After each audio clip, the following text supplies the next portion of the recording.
Xhamia për besimtarin e vërtet është shtëpia e tij, ku ai shkon për ta gjetur rahatinë aty, ku ai shkon për ta qetësuar zemrën brenda saj, ku ai shkon për ta gjetur vetveten brenda saj, sepse shumë herë angazhimet e përditshme që i kemi, ndonjëherë na largojnë edhe nga vetja jonë. Mund të bëjmë veprime me të cilat pastaj themi a jam unë ky? Dhe kur vim në xhami ne reflektojmë mbi veten tonë, reflektojmë mbi përditshmërinë tonë, reflektojmë mbi atë se si ta përmirësojmë raportin tonë me Zotin që na ka krijuar. Dhe nga ana tjetër si ti respektojmë dhe si ti përmirësojmë raportet me njerëzit e përditshëm me cilët kemi në raporte të ndryshme. Pra xhamia është një shkollë edukimi për njeriu, për besimtarin në veçantë. Dhe besimtari në xhami e gjen atë çka nuk mund ta gjejë jashtë xhamisë. Prandaj pejgamberi sallallahu alaihi wasallam na thirr neve për ta kuptuar se dhe pastaj për të na nxitur se ku duhet më tepër të prezantoj besimtari. Ai tha i bekuari alaihi salatu wassalam që xhamit janë shtëpitë e Zotit Dhul Xhelal dhe vendet më të dashura të Allahut në sipërfaqen e tokës. Tash të bëjmë neve një analizë të shkurtër. Pasi ne jemi besimtarë të Zotit Dhul Xhelal, kemi thënë që e besojmë Allahun Dhul Xhelal, kemi thënë që e duam Zotin Xhelal Xhelalu o Xheleshatu. Nga ana tjetër Allahu na tregon që xhamit që kanë vendet më të dashura të tij. Atëherë pyesim neve, kush janë vendet më të boshatisura sot nga muslimanët? Kush janë vendet që më pak frekuentojnë muslimanët në to në krahasim me vendet e tjera ku muslimanët prezentojnë?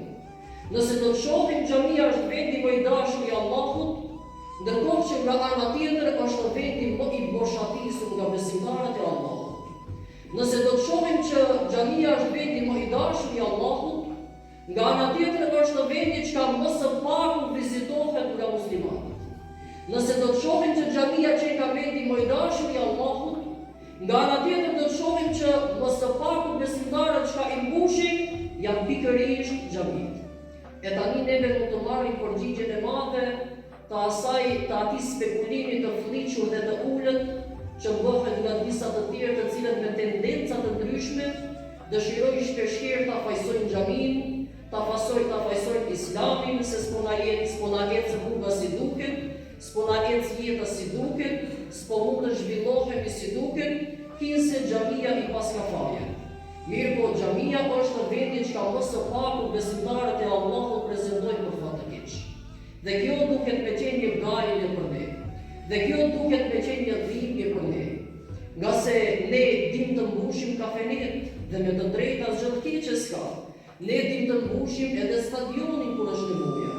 Ne dim të mbushim restorantet kur duam.